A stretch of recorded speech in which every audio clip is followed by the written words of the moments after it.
La légende raconte que le bon Saint-Éloi, souhaitant édifier un oratoire en bordure de l'Oise, regardait les charrues transporter les pierres quand soudain un ours tua l'un des bœufs.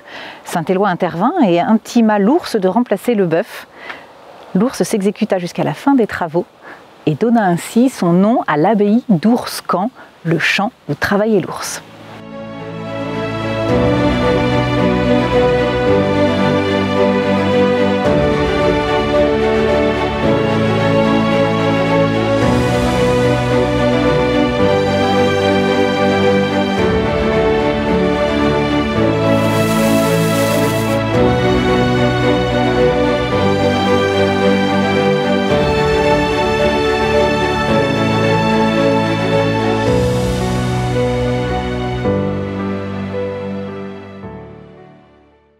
L'abbaye de Chéry-Ourscan est une abbaye cistercienne érigée en 1129 par Simon de Vermandois, l'évêque de Noyon.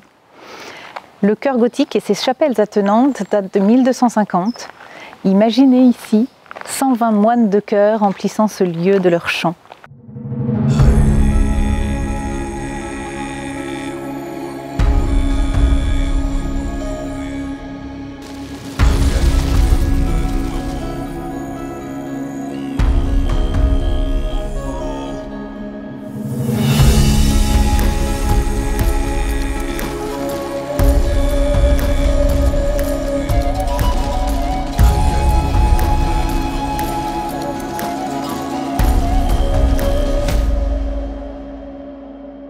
Voici l'infirmerie de l'abbaye, également appelée de façon pas très optimiste la salle des morts.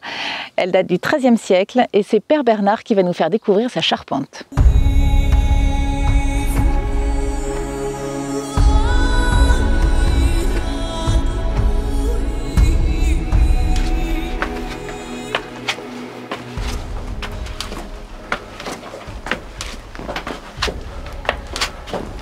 Donc Père Bernard, nous sommes actuellement dans les combles de l'ancienne infirmerie de l'abbaye, aujourd'hui la chapelle.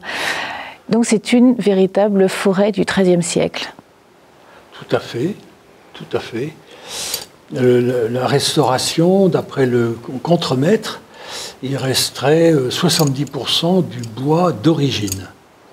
Et le reste, ça a pu être restauré plusieurs fois au cours des siècles, mais voilà, ça c'est une restauration importante, où il a rétabli, redressé la charpente, redressé les vagues également de la charpente, il a remplacé toutes les sablières qui étaient pourries, ces 2 pièces de bois sur le mur, et les entrées, qui sont des arbres de 19,80 m, agrippent de chaque côté les sablières. Il y a des encoches pour maintenir, pour éviter que le poids des tuiles et de la charpente pousse sur les murs extérieurs.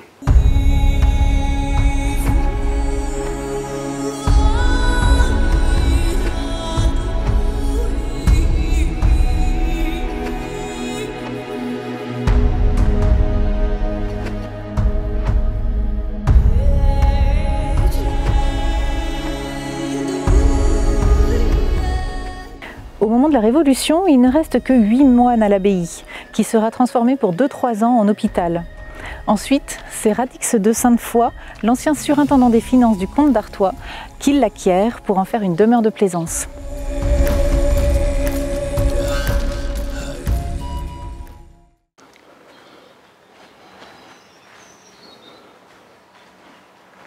Début 20e, les bâtiments abritent une usine de textile. Et en février 1915, alors que l'abbaye est occupée par les Allemands, le cloître est détruit par l'incendie provoqué par un bombardement français.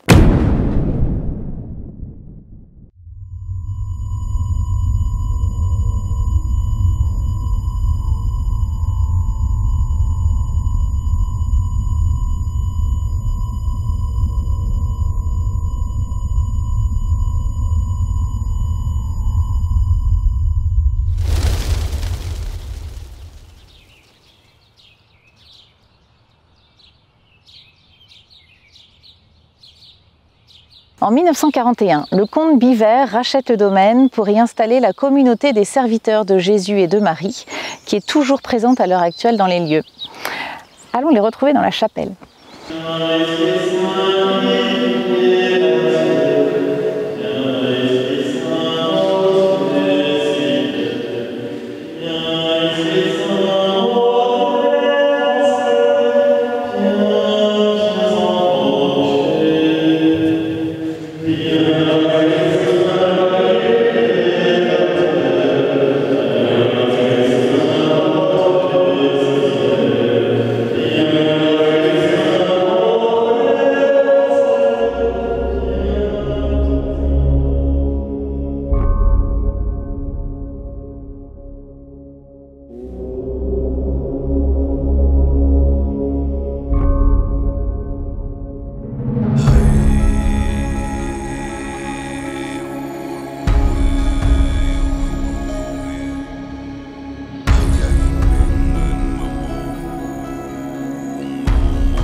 Aujourd'hui, une dizaine de moines s'occupent de l'entretien de l'abbaye, ouvre ses portes tous les jours sauf le lundi au public et tient également une hôtellerie monastique pour les personnes ou groupes désirant faire une retraite, mais aussi pour tous les amoureux du patrimoine qui ont envie de se ressourcer à moins de 100 km de Paris.